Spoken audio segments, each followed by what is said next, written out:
Bismillah. Saya ikut juga.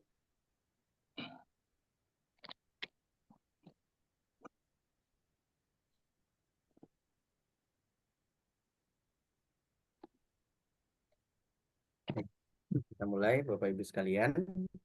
Bismillahirrahmanirrahim. Assalamualaikum warahmatullahi wabarakatuh. Waalaikumsalam. Waalaikumsalam warahmatullahi wabarakatuh. Baik, Alhamdulillah, alhamdulillahirabbil alamin. Kita alhamdulillah diberi kesempatan, nikmat iman, nikmat sehat ya untuk bisa berkumpul di forum cerita masjid seri kedua pada pagi hari ini.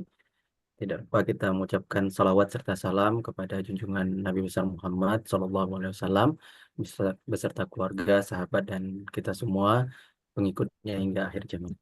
Alhamdulillah, Bapak Ibu, teman-teman semua, eh, gimana kabarnya? Semoga sehat selalu, berkah selalu. Amin, amin.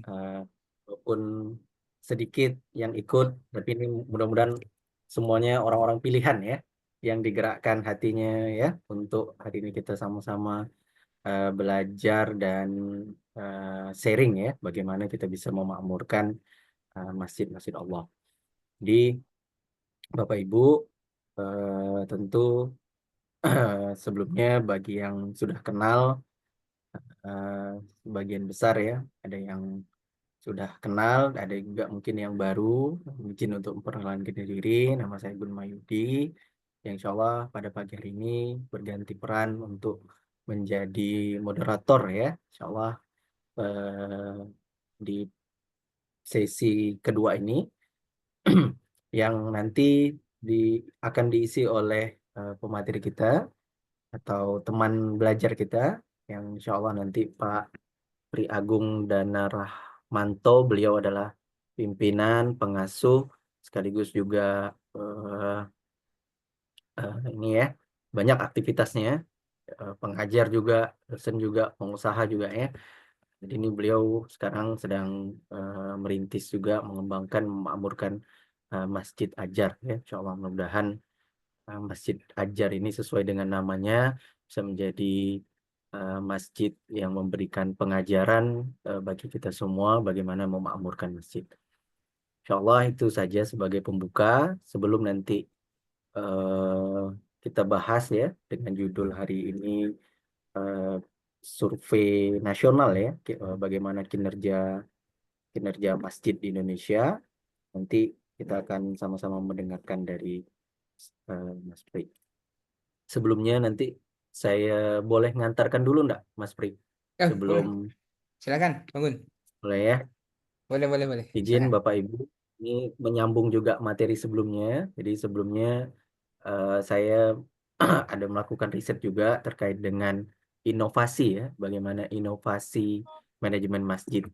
Ini risetnya eh, nanti kaitan dengan studi kasus ya yang ada di salah satu masjid di Indonesia.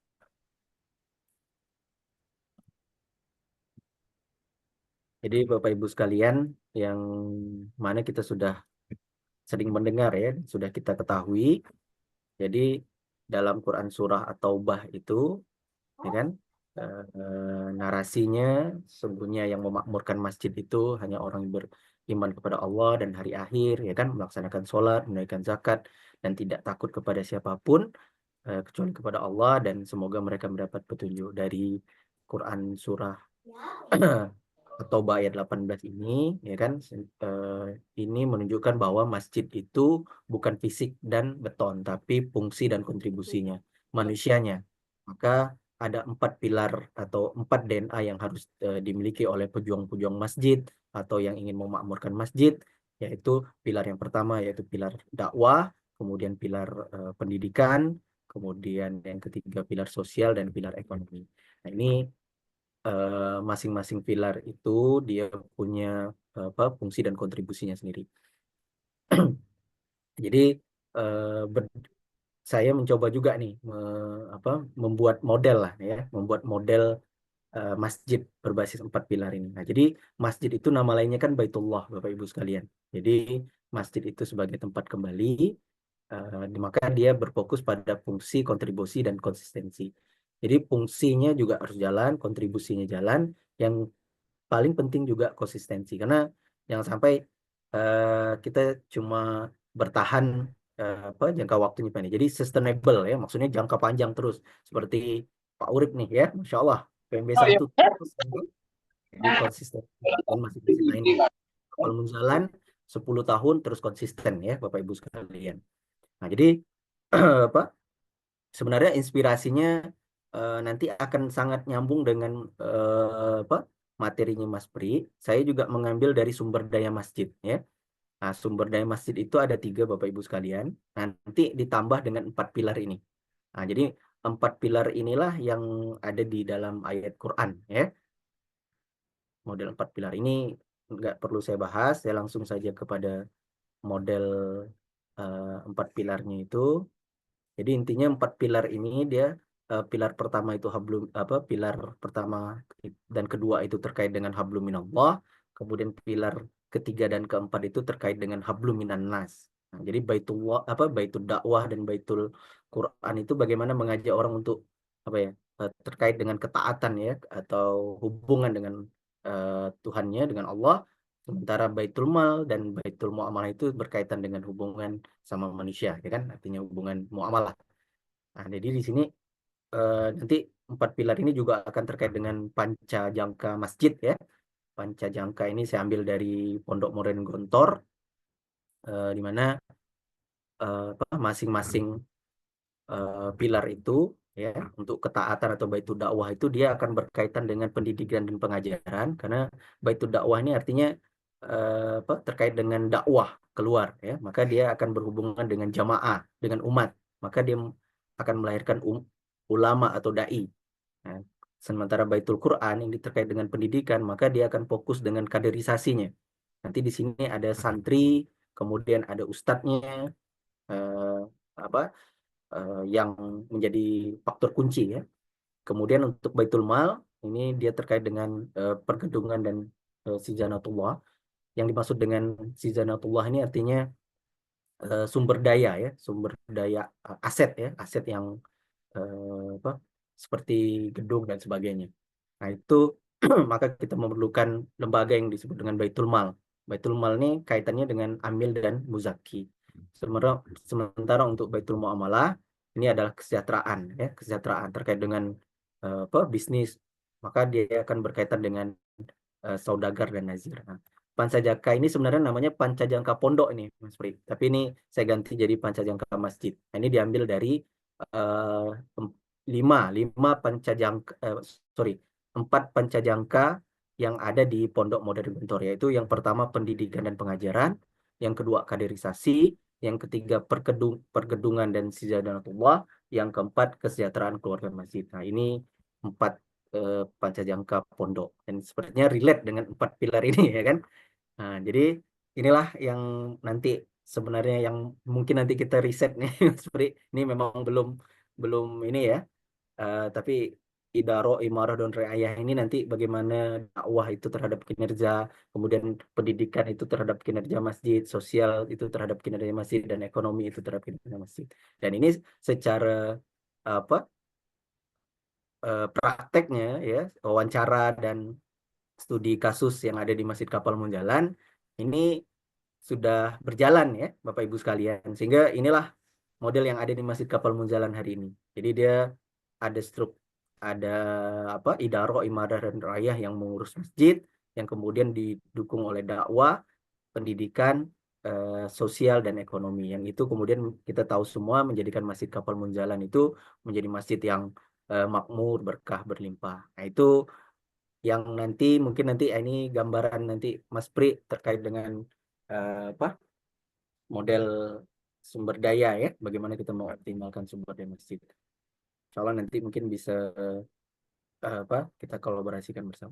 Mungkin itu Bapak Ibu sebagai pengantar diskusi kita. Nanti Mas Pri akan melanjutkan materi kita terkait dengan cerita masjid, bagaimana hasil eh, apa survei ya, eh, Mas Pri yang insya Allah nih kalau beliau ini memang fokus ya di pendidikan, eh, yang baru juga di wisuda ya. Nah, ini mungkin terkait dengan riset terakhir beliau, bagaimana kinerja masjid di Indonesia, ya kan, dengan survei masjid-masjid yang ada di seluruh Indonesia. Insya Allah langsung saja ada Mas Pri untuk menyampaikan cerita masjidnya ya, cerita santai hasil riset dan kajian ilmiah seputar masjid. Pada Mas Pri, kami persilakan. Ya, terima kasih Bang Gun. Jazakallah khairan kasiran. Kita mulai ya. Auzubillahi minasyaitonirrajim. Bismillahirrahmanirrahim. Assalamualaikum warahmatullahi wabarakatuh. Asyhadu Waalaikumsalam warahmatullahi. asyhadu an la ilaha illallah wa asyhadu anna muhammadar rasulullah. Allahumma sholli ala Muhammad wa ala ali Muhammad. Rabbi shrah li sadri wa yassir li amri wahlul 'uqdatam min lisani yafqahu qawli. Alhamdulillahirabbil alamin. Alhamdulillahilladzi bi ni'matihi tatimmus shalihat. Ya, terima kasih Bang Gun dan Akang Teteh, Bapak Ibu semuanya. Insya Allah kita hari ini bercerita saja. Kita ada 16 orang hari ini dan nanti kita record. Mudah-mudahan yang tidak bisa hadir juga bisa lihat. Jadi kalau yang belum datang di volume 1, mungkin kami jelaskan sedikit cerita tentang cerita masjid ini. Ini model kajian tapi bukan mengaji seperti mengaji ceramah gitu ya, Bapak Ibu. Jadi kalau di kami adalah bagaimana kami memandang masjid ini sebagai suatu eh, objek yang perlu dikembangkan secara objektif, nah gitu ya, bukan subjektif atau kira-kira. Nah, kenapa? Karena kami melihat bahwa orang-orang non-Muslim, taruhlah orang Nasrani gitu ya, mengawal gerejanya itu dengan sangat terstruktur gitu ya. Nah, kita di Indonesia ini sangat susah menemukan data masjid gitu ya. Nah, dengan latar belakang itu makanya Masjid Ajar dengan Masjid Enterprise dan Bangun berupaya untuk memprovide data-data itu supaya bisa kita kembangkan bersama-sama gitu ya. Jadi ini bukan kerjaannya Mosaik saja atau Masjid Ajar saja atau Masjid Enterprise saja. Nah, kalau Bapak Ibu Akang Teteh sahabat semua punya data dan bisa kita olah bersama, silakan kita akan kolaborasikan. Dan ini ceritanya santai walaupun nanti akan ada bahas agak teknis kayak metode gitu ya. Ya, karena memang itu akan digunakan gitu, tapi jangan terlalu khawatir, itu hanya tools saja. Nanti ya, coba kita jelaskan secara ringan gitu ya. Bangun saya izin share screen. Bapak Ibu akan teteh apakah terlihat? Terlihat, terlihat. Terima kasih. Jadi insya Allah hari ini saya hanya satu topik saja yang dibahas, yaitu sebenarnya mau melihatkan ini tuh ada kinerja masjid. Kalau kalau kita sekarang cari data kinerja masjid di Indonesia itu agak susah. Nyari di DMI mungkin belum ada karena saya meneliti itu gitu ya. Nyari di MUI juga mungkin belum ada, tapi kok jumlahnya ada. Nah, oleh latar belakang itu gitu ya, saya ingin menyajikan siapa tahu nanti ada teman-teman atau rekan-rekan yang akan menggunakan data kinerja masjid ini walaupun masih ada kekurangan dan bisa dikembangkan gitu ya. Jadi di sini kami beri judul adalah bagaimana kinerja masjid di Indonesia. Fakta menarik dari survei nasional karena memang kinerja masjid yang disurvei adalah masjid dari seluruh Indonesia, bukan hanya satu masjid atau dua masjid saja. Oke, perkenalkan dulu Bapak Ibu, izin saya Pri Agung Dana Rahmanto, saya tinggal di Bandung. Saya saat ini ada beberapa usaha dan eh, tentang kemasjidannya, Alhamdulillah Allah titipkan ada masjid dan yayasan Pondok Pesantren Al Jarwal Ar-Rahman di Purwakarta, di mana yayasan tersebut ada namanya Masjid Ajar dan ada pondok pesantren dan juga ada lembaga risetnya namanya Mosaik, MOS and Islamic Study Center gitu ya. Nah, MOS ini yang membuat cerita masjid ini berkolaborasi dengan Masjid Enterprise. Saya juga aktif di mengajar, juga beraktif di Kadin Jawa Barat di 2 periode ini dan di Unpad sebagai researcher juga. Latar belakang saya agak nano-nano jadi mohon maaf kalau rada aneh bacanya gitu ya. Oke, kita mulai saja. Nanti kalau ada yang butuh apa-apa silahkan bisa WhatsApp saya. Boleh WhatsApp saya kapan saja atau email. Mangga silahkan kalau ada diskusi atau hal yang bisa saya bantu. Nah, saya perkenalkan sedikit tentang Mosaik, MOS and Islamic Study Center. Mosaik ini sebenarnya lembaga riset yang mengkaji tentang masjid dan keislaman.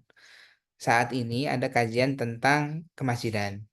Kemudian insya Allah Ustadz Gun juga punya kajian tentang keislaman yaitu di bidang jiswaf. Nanti kita juga mungkin kalau beliau bersedia untuk sampaikan kita bisa share juga. Kemudian ada juga yang berkaitan tentang data-data dan kajian akademik. Jadi kami saat ini di sini tidak berbicaranya tentang kira-kira gitu ya, tapi kita berbicaranya tentang memang maaf, memang berdasarkan data dan ilmu yang kita bangun secara akademik gitu ya. Jadi nanti kalau memang ada, oh ini agak beda dengan kenyataan, ya itulah adanya datanya gitu ya. Nah mungkin kita bisa sesuaikan supaya mengimprove atau memperbaikinya gitu ya. Oke, jadi kalau dibilang di sini kita berdakwahnya lewat data gitu ya, lewat data dan lewat riset.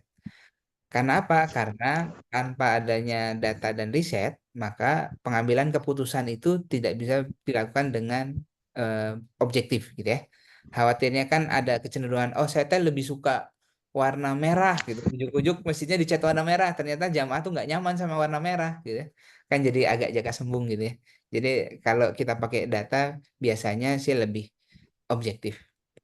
Nah, yang kita lakukan adalah penelitian gitu ya. Neliti itu apa sih? Nah, gitu. Kami itu berusaha untuk em, memberi solusi, gitu ya, memberi solusi atau memecahkan suatu persoalan, tapi di bidang kemasjidan atau di bidang keislaman, walaupun tidak ditinjau secara mendalam tentang khususon kitab-kitab tertentu tidak, gitu ya. Kita meninjau secara secara eh, sudut pandang yang berbeda. Nah, kami juga menguji hipotesis atau perkiraan-perkiraan. Oh, kayaknya jamaah tuh sukanya ustadz yang muda deh. Nah, kita buktikan ustadz muda itu beneran disuka atau enggak. Nah, atau hanya perkiraan saja. Nah, misal gitu ya. Itu yang akan kita uji gitu ya. Nah, sehingga nanti akan ada ilmu-ilmu baru yang bisa diterapkan di masjidnya masing-masing. Nah, pertanyaannya ini, Bapak Ibu, kenapa meneliti masjid dan Islam? Gitu ya. Apakah hal-hal ini menarik? Gitu ya. Kan banyak yang nanya gitu ya. Kenapa saya bilang ini? Karena di luar sana jarang lembaga kemasjidan, jarang lembaga riset yang khususan meneliti tentang masjid dan Islam. Padahal, nah faktanya adalah Bapak Ibu mungkin sudah pernah lihat data ini. Islam itu di seluruh dunia, ini saya tidak ngomong berdasarkan perkiraan saya, Bapak Ibu, Akang Teteh, sahabat semua. Ini berdasarkan statista dan static brain tahun 2 kemarin. Ini orang bule yang bilang, bukan orang Indonesia sendiri, gitu ya. Islam itu menjadi salah satu negara, maaf, agama dengan pertumbuhan yang pesat, gitu ya. Kalau dilihat dari populasi ya, dilihat dari populasinya, ini sudah mulai mau menyalip Kristen, gitu ya. Kalau dilihat pertumbuhannya dia paling cepat, secara populasi dia nomor 2, tapi sudah mau mendahului. Nah, yang perlu dimaknai apa sih? Berarti kalau kita di Indonesia sih memang terlahir Islam, gitu ya. Tapi kalau di luar negeri yang mungkin tidak Islam, berarti suasana keislaman itu mulai terbangun. Nah, kalau orang Islamnya banyak, yang loginnya banyak, saya bilang loginnya, yang loginnya banyak, yang konversi ke Islamnya banyak, berarti ada orang-orang yang butuh untuk melogiskan agama Islam ini. Karena orang luar negeri memilih agama itu tidak seperti kita, yang langsung dari lahir perocot ya udah Islam gitu, syahadat itu enggak. Mereka mah perlu perlu journey, perlu pencarian gitu ya. Nah, kita di riset ini gitu ya, di riset ini kita membantu untuk menyajikan itu supaya menjadi logis untuk orang-orang yang baru masuk Islam atau orang yang sedang menjalankan Islam gitu ya. Nah, di data ini kalau kita lihat Islam itu tumbuh paling pesat. Kalau tumbuh paling pesat berarti ya gitu ya. Pertama, banyak orang Islam baru. Nah, gitu ya. Jangan-jangan kita mentreatment orang Islam baru ini seperti orang Islam lama. Kok nggak sholat? Dia mah baru belajar sholat. Jangan disuruh sholat dulu sebentar. Diajarin dulu gitu ya. Khawatirnya kan kita kan sudah lama berislam memandang orang jadi nggak soleh, kok nggak zakat, belum tahu mungkin gitu ya. Yang kedua, karena Islam tumbuh pesat, maka masjidnya bertambahnya signifikan. Nah, ini datanya juga, bukan karangan saya juga. Pertumbuhan masjid itu kalau saya ambil dari karena data saya ada Depak saja ya gitu ya. Saya konversi ke Depak. Kemenak gitu ya, Kemenak tahun 2023 ada pertumbuhan sekitar 6,8% masjid di Indonesia gitu ya. Walaupun ini mungkin tidak 100% masjid baru atau mungkin masjid yang baru di data gitu ya. Tapi kalau kita lihat memang ada pertumbuhan. Contoh masjid yang ikut PMB ujuk-ujuk kan banyak juga masjid-masjid baru yang terinspirasi gitu. Nah, itu juga kan berarti ada indikator itu, pertumbuhan masjid, orang Islam mulai banyak, mulai aware tentang yang paling gampang gini lah, Bapak Ibu, sahabat. Kalau ke mall, sekarang orang-orang berlomba menyajikan logo halal itu paling gede gitu. Itu kan indikator ya bahwa oh iya bener, Islam ini tumbuh gitu. Islam ini tumbuh. Masalahnya adalah apa sih masalahnya? Nah, ini kita mulai masuk ke masalah. Orang Islamnya mulai banyak, masjidnya mulai tumbuh, ya kan? Karena Islam banyak, butuh tempat ibadah, masjidnya tumbuh. Tapi ini ada masalah ya Bapak Ibu. Berdasarkan data yang kita lihat bahwa pengakuannya dari DMI hanya 850 masjid yang dikelola dengan baik. Walaupun ini tahun 2014. Atau artinya 0,085%, 0,085% masjid yang terkelola dengan baik. Berarti sisanya itu ya simpulkan sendiri gitu ya, Bapak Ibu. Dugaan saya sekarang sih naik, tapi belum sampai 50%. Oke. Dan kalau data terakhir tahun 2019 di sini disebutkan 45%-nya ada masalah kinerja. Bukan kata saya juga, kata orang lain gitu ya. 45%-nya bermasalah. Berarti yang benar hanya 55%. Masih ada 45% yang butuh dibenarkan. Belum lagi ketambahan masjid baru. Nah, itu kan jadi masalah lagi kan. Nah, jadi saya menduga bahwa kinerja masjid di Indonesia ini nggak baik, gitu ya. Dugaan saya. Tapi apa benar gitu sih? Benar nggak sih? Nah, ya. Terus jadi pertanyaan ya. Benarkah masjid masjid saya kinerjanya baik kok? Kata pengurus masjidnya, gitu ya. Tapi menurut pandangan orang baik nggak ya? Nah, itu yang perlu kita ungkap. Nah, jadi riset ini dilatar belakangi oleh masalah tersebut. Saya menduga sebagai peneliti bahwa kinerja masjid di Indonesia itu nggak baik-baik saja. Tapi kan saya nggak bisa bilang itu ya, gitu ya. Saya harus objektif supaya nggak jadi fitnah gitu ya. Jadi harus dibuktikan. Karena saya nggak tahu jawabannya, berarti harus diteliti. Nah, makanya saya melakukan penelitian. Nah, saya mau meneliti nih, bener nggak sih kinerja masjid itu jelek? Nah, sebelum meneliti, gitu ya, tapi saya perlu tahu kinerja masjid itu apa sih? Jangan-jangan yang selama ini kita bilang kinerja masjid saya itu bagus. Yang mananya, gitu ya? Kan mungkin saja ada terjadi perbedaan gitu ya. Kita sinkronkan dulu gitu ya. Ini banyak orang yang bilang nih, salah satunya coba saya bilangnya, kinerja masjid ini dikelompokkan jadi 3. Kalau dia peroleh untung, punya keunggulan, sama independensi. Dia independen gitu ya, nggak diperintah siapapun. Ada juga yang bilang lagi, kinerja perusahaan non-profit ini tergantung pada masukan, hasil, dan keluaran. Gitu ya. Ada lagi yang bilang, diterangkan dari pemanfaatan sumber daya yang efisien. Nah, ini kan ini pandangan orang-orang gitu ya. Ada juga yang bentuk strukturnya bagus. Nah, kami memandang bahwa kinerja masjid ini bisa dilihat dari hasil evaluasi. Masukannya, proses di dalamnya, keluarannya seperti apa gitu ya. Untuk mengukur manfaatnya, pemanfaatan sumber dayanya. Masjid kan punya sumber daya nih. Seberapa besar sih dia memanfaatkan sumber dayanya ini? Apakah tujuannya ini tercapai nggak? Berlangsung nggak tujuannya? Apakah jamaah itu datang terus-terusan atau datangnya hanya sehari saja? Nah, itu kan perlu dievaluasi. Nah, itu kinerja yang kita bahas di sini gitu ya, supaya tidak jadi eh, apa namanya persepsi liar kemana-mana gitu ya. Nah, kinerja yang kita bahas tuh ini, Bapak Ibu, sahabat semua. Nah, kan saya masih agak bias nih kalau kinerja itu dilihat hasil kerja yang mana? Nah, itu jadi pertanyaan lagi ya. Jadi kalau mau menilai diri sendiri atau menilai sesuatu kan perlu tahu ya, yang mana sih patokan hasil kerja itu? Nah, di penelitian ini kita mengumpulkan beberapa patokan. Tapi yang kita pakai ada 6 patokan, yaitu antusias jamaah mengikuti sholat berjamaah. Yang kedua, antusias jamaah mengikuti acara keagamaan. Yang ketiga, antusias jamaah mengikuti pendidikan keagamaan. Yang keempat, mengikuti program amal soleh. Yang kelima, antusias jamaah dalam memanfaatkan layanan masjid. Gitu ya. Nah, Pak, ini yang Akang, ini yang ditinjau yang mana? Yang dari masjidnya atau dari jamaahnya? Nah, kita yang kita ini kan biasanya teman-teman yang mengurus sesuatu itu kan punya kecenderungan untuk saya bilang narsistik gitu ya. Nggak mau yang diurus itu dibilang jelek.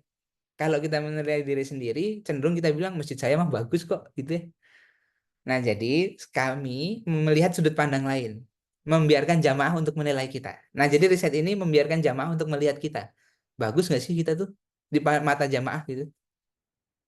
Kalau kita menilai sendiri, cenderungnya saya bilang bagus semua. Masa pekerjaan sendiri bilang jelek gitu toh? Nah, gitu ya latar belakangnya itu, sahabat semua. Jadi 6 ini yang kita nilai. Apakah berhasil nggak sih masjidnya? Berhasil. Maksudnya kinerjanya gimana sih menurut orang lain, bukan menurut sendiri ya? Nah, gitu. Jadi kalau dilihat gimana ya kinerja masjid di Indonesia ini, gitu ya. Nanti mungkin kita akan banyak diskusi ya, Kang Teteh. Eh, Boleh nanti kalau masih masuk pandangan, ngasih saran, bahkan kita berharap saran gitu ya supaya nanti ada riset selanjutnya itu bisa kita eh, provide dengan sarannya sahabat semua gitu ya. Jadi kalau kita lihat ini bagaimana sih kinerja masjid di Indonesia? Sudah baik atau belum ya? Nah, kalau menurut sahabat semua bagus bagus nggak ya?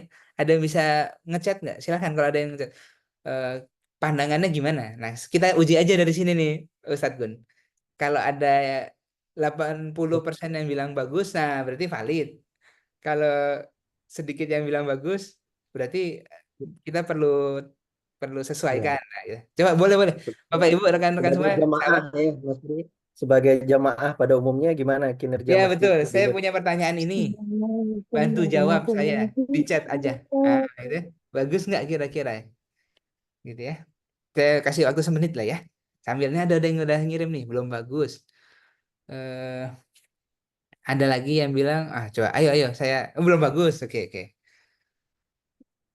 Saya ini jadi penasaran juga nih, pandangan orang masjid. Oh malu kok jangan malu. Nggak apa-apa Pak. Ini memandang masjid lain aja Pak, masjid lain lah gitu. Masjid lain aja yang pernah Ini kita. udah kayak ini Mas Bri ya, dapat data ya berarti ya. Iya benar ini data FGD real nih ini Bang ya. Gun nih, real nih. Ya. Real ya. Ini Alhamdulillah ini eh, sudah mulai banyak yang berkumpul Bang Gun. Jadi kalau dilihat ada 25 orang, Alhamdulillah. Jadi kalaupun nanti Alhamdulillah. mengambil data, wah ini bagus juga. Nggak apa-apa, rekan-rekan. Ini mah nggak usah malu-malu. Ini mah namanya juga cerita ngobrol gitu ya. Ini kayak FGD nih Mas Bri. Oh iya, jadi nanti kita Jadi pertanyaan langsung ya kan. cross check dengan ini, Bang Gun, dengan hasilnya. Gitu ya. Hasil penelitian yang sudah kita lakuin. Belum bagus, belum bagus, belum bagus, belum Kayaknya maksimal. 100% belum bagus nih. Iya benar. Ini jawabannya ini apa? Bijaksana, belum Oh, maksimal. belum ya. Belum intinya. Belum, belum. Iya ya. Wow, 100% belum ini gimana? Oke, oke, oke. Iya, ya. Apakah belum? Nah, penasaran nggak? Kita saksikan setelah pesan-pesan berikut ini. Nggak, Ding. Kita langsung, kita langsung jawab ya.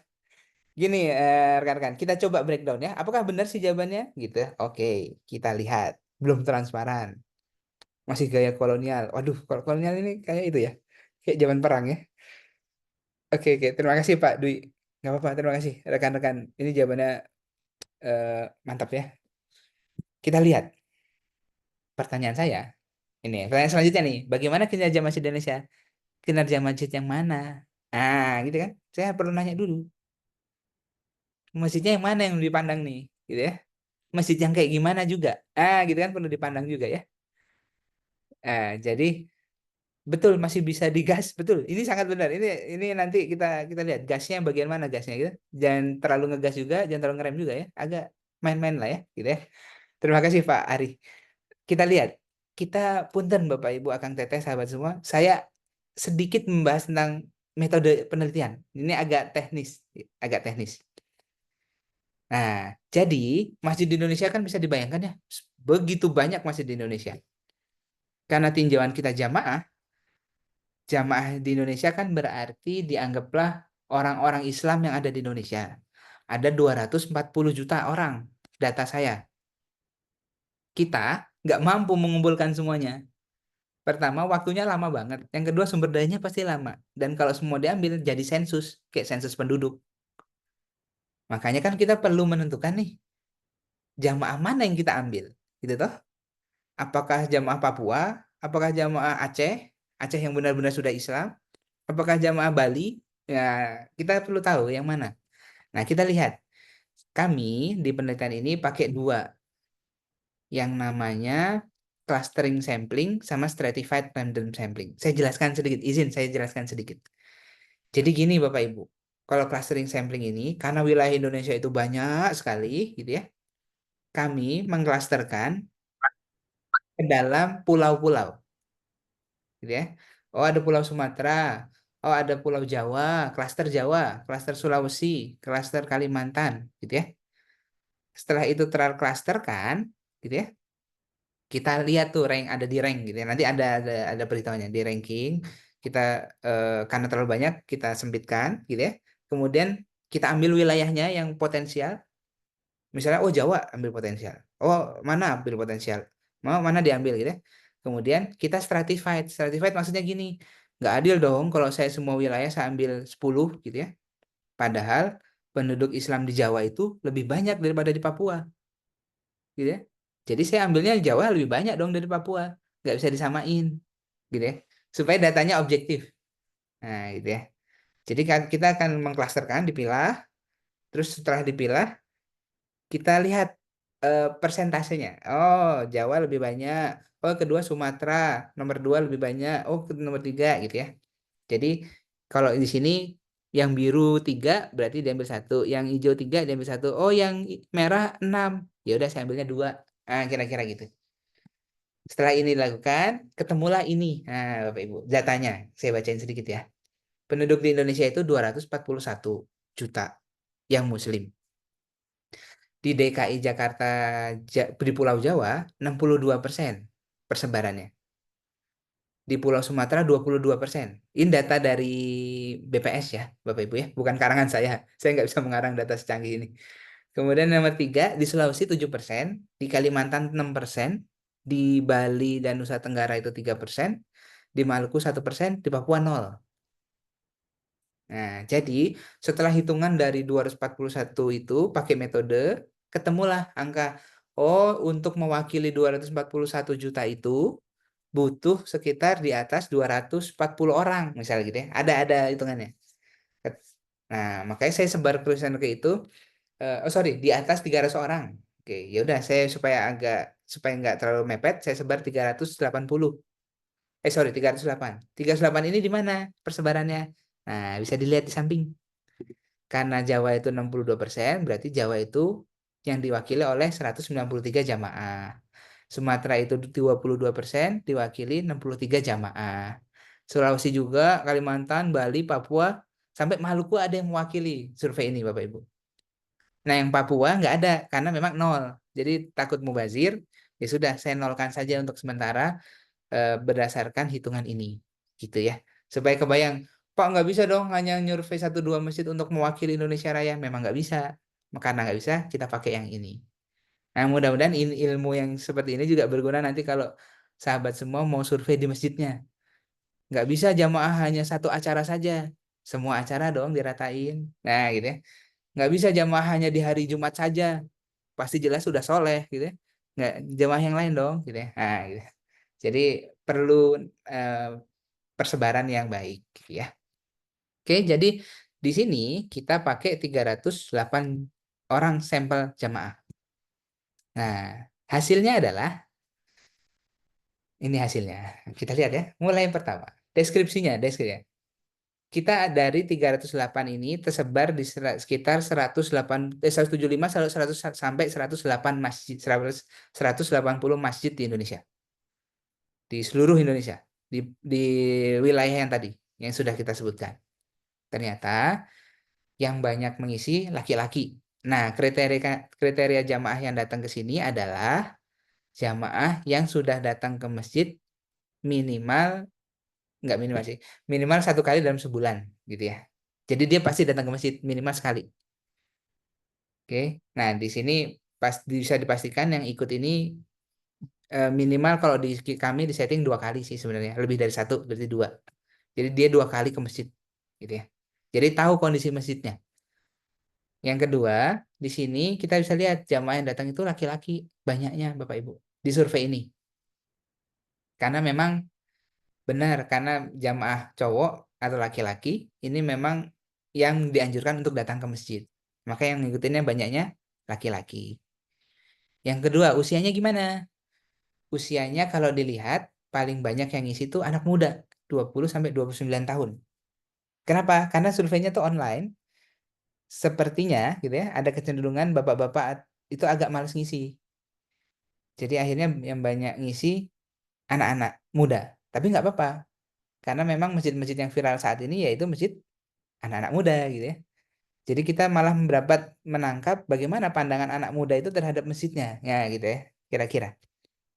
Jadi di sini kalau dilihat yang nomor 1 terbanyak itu 20 tahun sampai 29 tahun.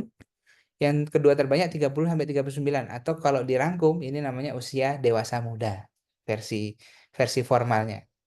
Jadi apa ya? Di atas balik tapi belum tua banget. Nah, gitu ya. Gampangnya gitu. Yang ketiga, kalau di sini kita lihat dari frekuensi kunjungannya, yang banyak kunjungan yaitu 4 sampai 10 kali per bulan.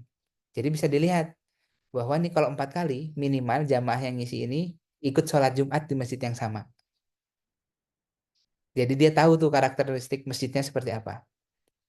Kalau 10 kali berarti dia pernah singgah sholat zuhur. Nah, di sini kalau kita lihat yang di atas 50 kali, kalau 50 kali kan hitungnya sholat berjamaah taruhlah 5 waktu kali 30 harusnya 150 kali ke masjid itu. Ya mungkin kan nggak selalu ke masjid itu ya, kalau ada ke masjid lain. Kalaupun porsinya kalau di kantor itu 2 kali sholat, berarti 2 dikali 30. Berarti 60 kali tuh sebulan misalnya gitu ya. Nah yang sholat di masjid yang itu gitu ya. Itu ada 15%. Sedangkan yang 10 sampai 19 kali ada 16%. Tapi ada juga yang masih jarang, sekitar 12,3%. Gitu ya. Ini profiling jamaah yang ngisi, Bapak Ibu. Supaya kebayang, oh yang ngisi itu orang-orang pernah sholat gitu ya. Pernah ke masjid. Jadi nggak datanya nggak asal gitu ya. Nah, itulah kira-kira gitu ya. Kalau nggak pernah ke masjid terus suruh nilai masjid kan jadi ngasal dia. Tahu juga enggak gitu ya. Nah, ini kira-kira profilnya ini. Jadi yang bisa dimaknai selanjutnya adalah Bapak Ibu, ternyata anak-anak muda itu banyak yang ke masjid. Jadi paradigma yang dulu bilang, oh yang ke masjid mah orang tua. Kayaknya ya, sekarang agak kebalik tuh Bapak Ibu. Sudah mulai anak muda yang datang ke masjid. Jadi apa? Jadi kalau membuat sesuatu harus ramah ke anak muda nih. Kalau 20 29 berarti tempat untuk dia nongkrong. 30 39 mungkin tempat untuk cari ilmu, untuk curhat gitu ya. Untuk memprovide layanan-layanan misalnya udah mau mulai naik haji, umroh gitu ya. Udah mau advance lah ya. Bahkan yang 60 tahun tuh sedikit malahan di sini di survei ini ya. Gitu ya. Jadi benar kalau ada yang bilang perlu membuat masjid ramah dewasa muda itu benar gitu ya. Di jalan yang benar insya Allah. Oke, dan ini bisa dilihat lagi di sini Bapak Ibu yang perlu dimaknai 4 sampai 10 kali ini adalah jadi banyak jamaah yang datang ke masjid itu hanya sholat Jumat saja. Jadi gimana caranya pas Jumat itu digas gitu ya. Supaya kunjungannya nambah. Yang tadinya 4 naik tuh minimal 2 kali sehari ke masjid. Sorry, sehari sekali ke masjid berarti 30 kali. Nah, gimana tuh cara? PR kita bersama ya, karena di sini saya nggak menyajikan itu. Jadi naikkan dari sholat Jumat saja, minimal jadi sholat Jumat dan zuhur saja. Nah, gitu. Nanti naik lagi, misalnya minimal dari zuhur saja, jadi zuhur dan asar saja. Nanti kan naik tuh, maghrib saja, isya saja. Nah, gimana mengiming-iming mereka supaya zuhur saja? Mungkin kasih makan siang gratis, zuhur saja. Gitu ya. Mungkin dikasih apa lah ya. Nah, macam-macam lah programnya, karena saya tidak bahas di sini. Gitu. Ya, Bapak Ibu ya, kira-kira. Oke, untuk selanjutnya kita kupas data yang lain. Nah, bagaimana kinerjanya? Nah, apakah benar kinerjanya nggak baik-baik saja? Ternyata jawabannya adalah menurut mereka kinerja masjid itu baik. Mereka yang bilang, Bapak Ibu. Jadi kami memakai posisi 6 skala Richter. Berarti maksimal nilainya 6. Dari rata-rata itu kita peroleh 5,14. Yang jawab kinerja masjid itu nilainya 5,14 rata-rata. Berarti menurut mereka masjid ini baik kinerjanya, tapi belum sangat baik, gitu ya. Menurut mereka tuh baik, tapi belum sangat baik. Nah kan eh, mulai muncul ya, baik menurut mereka baik yang mana sih? Apakah semuanya baik, sebagian baik, atau bagaimana? Nah kalau di sini kita baca baik baik saja itu kita jangan senang dulu sebenarnya gitu ya. Baik yang mana sih gitu ya. Dan baiknya di sini kita maknai sebagai ini tuh harusnya bisa sangat baik gitu ya. Karena kenapa bilang seperti itu? Karena gitu ya. Karena ini itu kan range-nya 4,3 sampai 5,17 gitu ya. Sedikit lagi sangat baik, dia turun gitu ya. Dan ada nanti indikator lain dia kecenderungannya lebih turun lagi mendekati 4. Maksudnya 4 apa? Sedikit baik gitu ya. Kan agak mengkhawatirkan kalau lama-lama bergeser gitu ya. Jangan sampai anak muda ini yang sudah ke masjid gitu ya, tapi karena tidak ditreatment dengan baik, kepercayaannya hilang gitu. Tingkat cari solusi di masjid, mana ada di masjid juga diusir, mending ke kafe bisa nyanyi. Nah, itu begitu nanti. Kan terus jadi ilfil ya. Nah, secara behavior orang suka itu menyampaikannya ke satu orang, Bapak Ibu. Penelitian. Bukan saya ya, penelitian orang. Tapi kalau orang nggak suka, akan nyampein ke 10 orang. Itu penelitian. Jadi kalau udah kelihatan masjidnya nggak suka, dia nggak suka sama masjid itu, dia akan nyampein kemana-mana tuh. Jangan sholat di sana lah, nggak enakan. Tukang parkir juga rese, misalnya gitu ya. Tidur juga diusir. Nah, dia nyampein tuh ke 10 orang apa aja. Tapi kalau bagus-bagus, paling dia nyampein ke satu orang. Nah, gitu ya. Terlihat dari Google review gitu ya. Kalau jelek teh, kasus terakhir ya, Gus Miftah. Waduh kan, jeleknya 1 detik, 2 detik.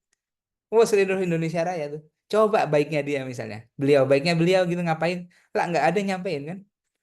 Ngumrohin kan nggak seviral ngejeknya gitu dibanding ngumrohin ya gitu ya. Nah kan sudah disebut di Quran ya. Manusia itu kan kikir gitu. Memang pelit banget nyampein pujian. Kalau jelek itu seneng banget. Favorit gitu. Aduh ini mah berita berita buruk ini eh, enak untuk disampaikan gitu ya. Kalau orang Sunda bilang omongan gitu ya. Enak gitu ya. Enak untuk diomongin. Nah, jadi kita balik lagi, kita maknai bahwa kinerja Masjid Indonesia itu ternyata pandangan mereka sudah baik, tapi belum sangat baik. PR kita adalah bagaimana membuat ini jadi sangat baik atau bahkan sempurna. Dan baiknya itu yang mana baiknya? Nah, kita lihat baiknya yang mana. Ada yang penasaran? Kita lihat. Kan tadi kita punya 5 indikator ya. Ada acara keagamaan, layanan pendidikan, layanan kemasjidan, kemudian ada layanan apa tadi ya? Sholat berjamaah. Yang mana yang dianggap baik sih? Nah, gitu ya. Kita jangan senang dulu. Oke, kita lihat. Ternyata datanya ini, Bapak Ibu, Akang Teteh, sahabat semua. Yang mereka bilang baik itu adalah sholat berjamaah. Coba dimaknai deh. Sholat jamaah dibilang baik. Gimana tuh? Maknanya adalah, ya jelas dia bilang baik sholat berjamaah. Ya sholat jamaah kan gitu-gitu aja toh. Nggak mungkin sholat berjamaah jadi gimana-gimana. Jadi kalau kita senang dibilang baik kadang-kadang sholat berjamaah, berarti kan layanan lainnya jadi pertanyaan.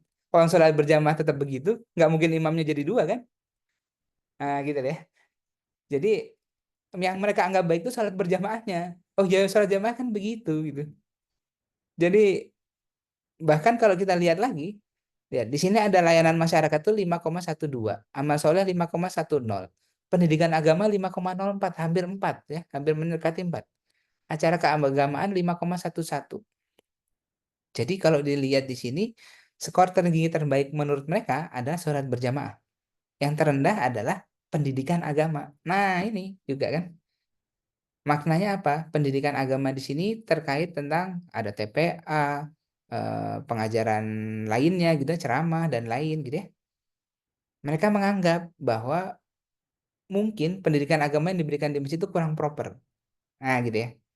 Bahayanya adalah menurut analisis kami, karena surveinya di banyak ngisi 20-29, ini orang-orang akan punya anak kecil. Kalau mereka menganggap pendidikan agamanya nggak proper, Dia nggak mau tuh anaknya ke masjid. Dia bersaingnya sama apa ini? SDIT, SMPIT, SMAIT, gitu kan? Pesantren. Di mana harusnya, harapannya sih bukan harusnya, harapannya adalah institusi pendidikan itu masjid yang punya, gitu ya. Jadi mereka suka membandingkan, ah ngapain ke TPA? Di sekolah kita juga, di sekolah anak saya juga ngajinya udah 30 juz, 30 juz, juz 30 kelar gitu. Di TPA mah ustadznya juga udah sepuh misalnya gitu. Ngajarnya juga udah beruwet gitu ya. Nah, gitu yang dia persepsikan, Bapak Ibu. Nah, ini kan perlu dijaga ya. Jangan sampai jamaah-jamaah muda ini lari dari masjid karena nggak percaya sama masjidnya. Nah, ini PR bersama sih. Saya tidak memprovide solusi saat ini PR bersama, gitu ya. Kemudian yang kedua, pendidikan agama kan tadi dibandingkan tuh mereka suka membandingkan. Kemudian yang kedua ada misalnya acara amal soleh. Nah, analisis kami, amal soleh ini memang kan macam-macam, tapi jamaah itu terkadang merasa tidak dilibatkan. Nah, jamaah itu tidak dilibatkan. Jadi gampangnya bilang ini, ah ini mah orang DKM-nya aja yang sibuk, kita mah disuruh datang doang gitu. Atau kebalik, ini mah DKM-nya aja sibuk sama orang duafa. Kita kan juga ikut beramal, tapi nggak pernah diajak. Nah, gitu lah paradigmanya mereka, gitu ya. Jangan-jangan kita membuat acara itu berkonsentrasi pada penerimanya saja sama DKM-nya saja. Sedangkan di sana kan banyak tuh, banyak generasi-generasi muda yang sebenarnya pengen dilibatkan tapi nggak terlibat gitu. Nah, PR kita juga bagaimana memacu mereka untuk supaya nggak malu dan terlibat gitu ya. Oke, yang selanjutnya di sini ada yang namanya acara keagamaan. Acara keagamaan itu mereka anggap bagus, tapi sebagian kemarin sebenarnya ada survei lain yang kita lihat bahwa acara keagamaan ini cenderung monoton. Nah, gitu lah. Jadi kalau dibilang hari besar keagamaan ya begitu-gitu aja lah. Gitu ya. Kan sama topiknya sama tahun lalu juga. Nah, gitu ya. Coba Bapak Ibu bedain sama konsernya Taylor Swift atau apa ya? JKT48 gitu ya. Tiap konser tuh beda aja caranya gitu ya. Nah, bagaimana masjid ini harusnya bisa mengemas acara itu supaya jemaah bertanya-tanya, oh ada apa lagi ya di acara tahun ini? Nah, gitu ya. Karena kalau hanya ceramah saja, mereka dibilang, ah jamaah apa sih Isra Mi'raj? Ya, Isra Mi'raj kan cerita dari SD sama. Nanti dia bilang gitu ya. Saya mah bukan mencapaikan kejelekan ya. Memang itu fakta yang perlu saya sampaikan gitu. Beda lagi kalau misal kemasannya mungkin agak sedikit berbeda. Nah, gitu ya. Itu yang bisa kita delivery. Kemudian di sini ada amal soleh. Kalau nanti ada di belakang penjabarannya Bapak Ibu ya, yang versi panjangnya. Kemudian layanan masyarakat ini kayak perpustakaan, konseling, dan lain-lain. Ada Pak perpustakaan ada, tapi bukunya 10 tahun lalu gitu ya. Jurnal aja harus 5 tahun. Itu buku 10 tahun lalu yang udah nggak ada covernya lagi ya. Ah gitu.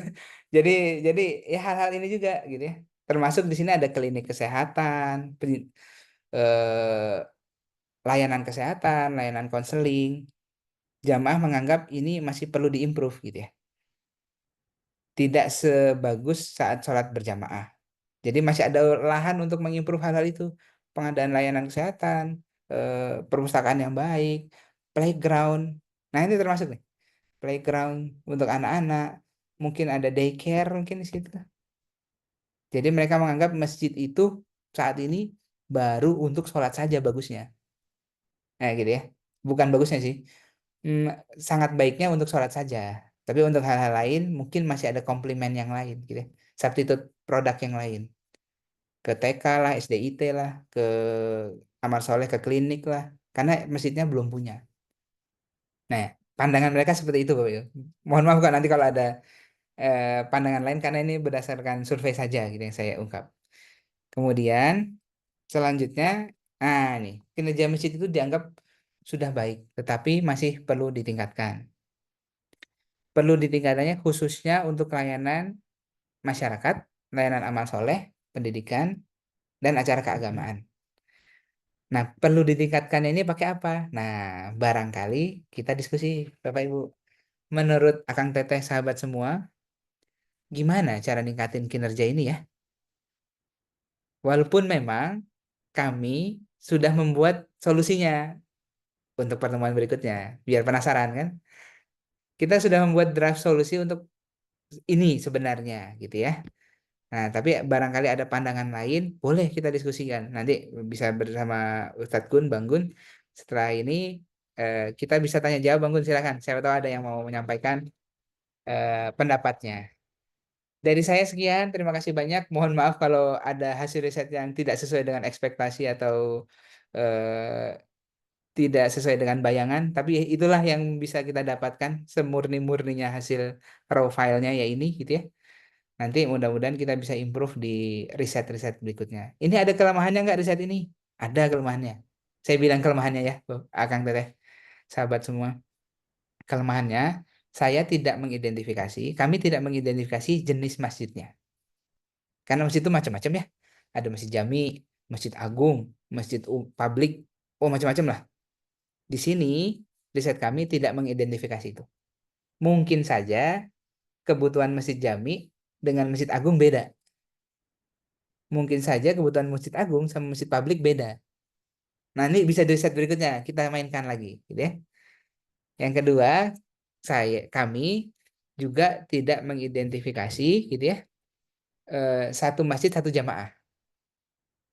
Karena di sini kan 308, masjidnya sekitar 175 atau 180.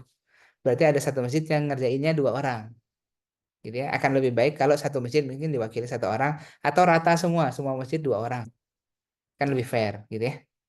Nah, itu kelemahan. Tapi bukan berarti data ini salah. Tidak sih ya, kalau saya bilang. Karena data adalah data gitu ya. Cuman memang bisa disempurnakan di sudut pandang berikutnya. Begitu Ustadz Gun, Bang Gun, dan sahabat semua. Dari saya terima kasih banyak. Nanti ini saya kasihkan karena ada lampirannya juga. Kalau mau baca definisi sholat jamaah itu apa, indikatornya apa gitu ya. Boleh ini nanti insya Allah saya bagikan di website. Selanjutnya saya serahkan ke Bang Gun, Ustadz Gun. Terima kasih. Mohon maaf Bapak Ibu semuanya. Assalamualaikum warahmatullahi wabarakatuh. Waalaikumsalam warahmatullahi wabarakatuh. Allah, terima kasih Mas Pri. Menarik ya Bapak Ibu sekalian. Jadi tadi eh, ada kelanjutannya ya, insya Allah nih Mas Pri. Karena kita baru tahu hasil tadi ya, hasil bahwa menurut teman-teman, ya kan, kinerja masjid ini apa sudah belum bagus gitu kan. Tapi berdasarkan survei, ya kan, Ya, betul. berdasarkan survei, menurut mereka ya, menurut Hmm, jamaah-jamaah ini, menurut mereka sudah baik. Ya, ini kan menarik Mas Pri ya. ya, Sebenarnya betul. ini Kontradiktif gitu eh, tadi. lanjutkan ya kan, Ya, selanjutkan nih. Maka tadi muncul Mas Pri dengan apa? Berarti apa ini? Tadi kan apakah kriteria masjidnya ya kan? Kemudian juga menurut saya nanti boleh sambil diskusi Bapak Ibu sekalian. Tadi ada yang ingin bertanya. Jadi memang mungkin definisi kriteria apa kinerja atau keberhasilan masjid ini juga berbeda-beda di masing-masing orang ya Mas Pri ya. betul, betul. Berbeda-beda. Jadi yang menurut mereka cukuplah tadi ya dengan sholat, dengan adanya Ya, bukti standar itu. sebagainya. Di Ya, riset nanti di pertemuan nextnya ketiga itu lebih menarik lagi Bang Gun. Ada yang ya, diberikan sesuatu kok malah turun. Nah, kan malah aneh kan. Nah, hmm, itu jadi ini paradigma jamaah nantinya. Nah, itu. ber- berarti nextnya nanti nih Mas Pri kita akan apa mendiskusikan lagi kan dari kinerja masjid ini faktor-faktor apa ya yang Betul. menentukan ya, Ya, ya, betul. betul ya. Nanti insya Betul. Allah kita Itu yang bisa digali. bahas di Tapi pertemuan tadi ada yang nanya Bang Gun berikut. siapa ya yang resen tapi udah turun lagi. Akan Bapak Ibu silakan yang tadi ada ingin yang resen. penasaran. Mohon maaf tadi belum ditanggapi. Oh, itu ada Pak Oke, Zailani, Pak Abdul Rafiq ya. Silakan. silakan pengasuh Surau Madani, Oke, Masya Allah. Siap, silakan, silakan. Mas Jailani. Assalamualaikum. Nah, ini penggiat Maaf, literasi. mic-nya masih di mute, Ustaz. Siap. Waalaikumsalam warahmatullahi wabarakatuh. Waalaikumsalam warahmatullahi Bang wabarakatuh. Gun, salam kenal nggih. Saya Ya, Jailani sama. dari Kenal. Surabaya. Nggih, mohon izin saya lagi di perjalanan ngantar istri ngajar tahsin, jadi saya istirahat di salah satu musola terdekat Hmm. Mangga, sambil Kak. menyimak. Alhamdulillah. Siap, Nggih, terima walaupun kasih. Jazakallah khairan kasiran.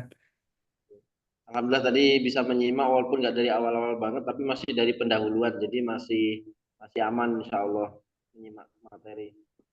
Nah, yang pertama, Ustaz, terima kasih atas materinya yang luar biasa. Eh, Menarik sekali ya, ini berbasis data. Jadi kita lebih rapi, lebih nyaman melihatnya gitu kan.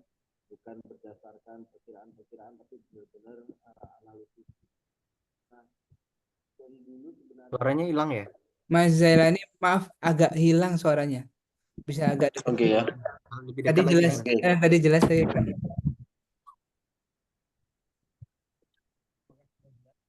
Enggak denger ya. Ganti saya aja, Ustaz. Bangun dekat denger nggak? Belum kedengaran sepertinya Mas Yalen. Coba tes lagi. Gimana gimana? Kalau sekarang sudah lebih jelas belum ya? Ah, Sudah. jelas, Sudah. jelas. Bentar ya Pak Oke, Urip. siap. Nah, dari dulu kan kami mengikuti pelatihan tentang kemasjidan baik dari enterprise dan lain sebagainya bersama Banggu dan guru-guru yang lain gitu kan. Salah satu yang sangat ditekankan adalah database gitu ya, data jamaah dan lain sebagainya masyarakat sekitar. Dan kalau mau menjadikan masjid kita itu tumbuh, berarti kita harus menjadi solusi bagi masyarakat setempat, sehingga ini yang mungkin bisa membedakan masjid satu dengan masjid yang lainnya. Bisa jadi sangat berbeda kondisinya, maka beda beda pula programnya gitu kan. Nah, yang ingin kami tanyakan Ustadz berkaitan dengan melihat kebutuhan dari masyarakat. Ini kan kalau kita ngecek kebutuhan masyarakat sangat-sangat banyak gitu kan.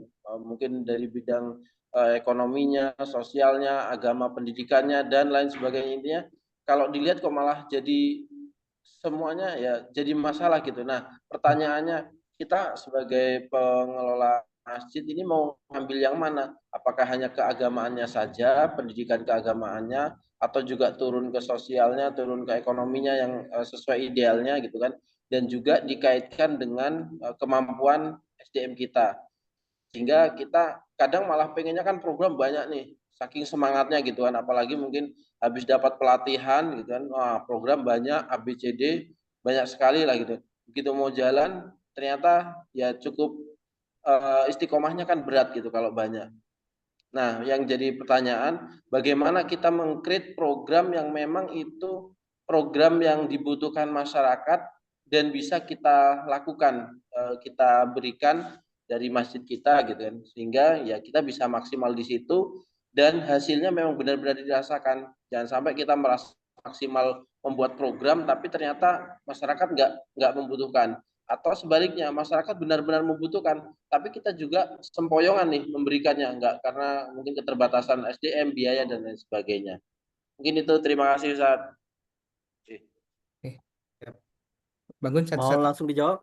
Sok bangun, Oke, bangun siap. sebagai sebagai ini tuan guru Masjid Enterprise kan. Monggo bangun. Gimana? Menanggapi dulu ya, saya. Ya, silakan bangun dulu. Ini siap Mas Yalani, Masya Allah. Ini udah apa ya? Udah banyak yang kayaknya dijalankan ya, Mas Yalani. Karena apa? Mas Jailani juga kayaknya dekat gitu ya dengan apa ya? Dengan masyarakat, dengan warga ya kan, bisa langsung. Nah, mungkin kalau saya nanti mungkin Mas Pri boleh nambahkan saran karena memang ini tadi kalau yang saya tangkap tadi gimana nih menemukan ya Mas Pri ya artinya apa antara masalah masyarakat nih dengan solusi yang kita tawarkan gitu kan ini cocok kan ini kayak kita mau ngasih umpan yang sampai umpannya salah gitu lah Mas Nani ya kan masyarakatnya perlu sebenarnya ini perlu apa sih? Perlu pendidikan kah? Mungkin perlu apa? Makanan kah, ya kan? Nah, ini kadang-kadang kita mau buat program yang wah-wah misalnya nih kan. Wah, ini kayaknya masjid di sana buat ngasih makan gratis. Nah, kita buat juga kasih makan gratis. Di sebenarnya solusi yang utama ini apa? Mungkin nanti apa? Perlu apa ya? Bank masalah mungkin ya. Ini mungkin nanti Mas Prit boleh nambahkan. Jadi kayak daftar menu masalah, mana yang mungkin nanti persentasenya paling tinggi gitu Mas Yelani. Ya kan? Jangan-jangan makan gratis itu nomor berapa nih? Atau misalnya ternyata juga mereka pengen sebenarnya anak-anak tuh pendidikannya gratis gitu. Atau beasiswa. Nah, itulah yang kita jadi fokuskan gitu. Ternyata wilayah itu apa? Kebutuhan pendidikannya nih apa sangat urgent gitu. Nah, ini maka menurut saya ini jadi menarik jadinya cerita masjid ini eh gimana nanti itu harus bisa apa ya pengurus masjid ataupun apa Mas Jalani sebagai pimpinan atau pengasuh itu harus bisa memahami apa memahami mensurvei gitu ya. Artinya gimana melakukan apa keperluan survei ini kan, Mas Pri. Nah, ini nanti mudah-mudahan nanti Mas Pri nanti bisa sharing gimana caranya apa dengan metode apa nih, ya kan? Nah, mungkin nanti metodenya nih, yang itu bisa. Kalau tadi kan Mas Pri udah secara langsung tuh ya langsung ketanya aja gitu kan. Nah, ini bisa juga kan satu-satu bahkan apa kita wawancara pendekatan langsung kan Mas Jalan ini karena ini juga saya yakin Mas Jalan ini juga lakukan nih pasti nanya ibu-ibu pengajian. Nah, biasanya cuman kan valid nggak tuh kadang-kadang jangan-jangan dia masalah sendiri jadi program nasional ini kan bahaya Mas Pri. Sebenarnya ini masalah saya nih gitu kan. Cuman ini jadi program ternyata harusnya masalah mayoritas ibu-ibu apa gitu lah. Jangan hanya masalah pribadi ya Mas Bri. Takutnya ini Ya, kita salah nih, salah mendefinisikan masalah. Nah, ini harus dibahas gitu jadi ya. masalah lagi ya, bukan? Benar-benar jadi masalah lagi nanti. Ini lo itu kan masalah dia kan. Nah, jadi itu mungkin Mas Yani kalau dari saya ya memang yang paling real tuh memang kita melihat langsung ya ke lapangan tapi nanti apa dengan kebutuhan dan jamaah yang semakin besar dan semakin banyak mungkin mudah-mudahan ini bisa jadi salah satu hasil ya sehingga ini bisa apa ya bisa kita pertanggungjawabkan gitu berdasarkan hasil kami melaksanakan kegiatan ini. Nah, itu yang apa jadi tolak ukur kita kan itu istilah ini monggo Mas Fri. Izin Mas Jana nih, Bang Gun. Masih. Bapak Ibu Akang Teteh, saya mau melihat sudut pandang lain gitu ya. Pertama, kalau di dunia riset, masjid ini sebenarnya tidak dianggap sebagai masjid, tapi dianggap sebagai ada yang bilangnya perusahaan nirlaba, ada social enterprise. Ya, jadi mereka dianggap sebagai perusahaan saja sebenarnya, gitu ya. Kenapa? Karena dia butuh sumber daya untuk bergerak. Diakui atau tidak, bahwa masjid ini butuh sumber daya untuk bergerak, sumber daya ekonomi, gitu ya. Dan itu kan karakteristik masjid, sorry, perusahaan sebenarnya. Nah, kalau kita pandang dia sebagai treatment perusahaan, saran saya, berarti masjid ini punya, kalau bahasa kerennya apa, two side market gitu ya, dua dua sisi market. Ada market yang sisi orang yang ngasih dana, ada market yang orang yang menerima dana. Nah, jadi perlu dipikirkan juga ini. Jangan hanya menerima market, hanya memikirkan market yang menerima dana saja. Tapi kan harus dipikirkan juga siapa penyumbang dananya. Dan dua-duanya ini kan perlu match nih. Jangan juga misal, oh saya punya banyak masalah gitu toh.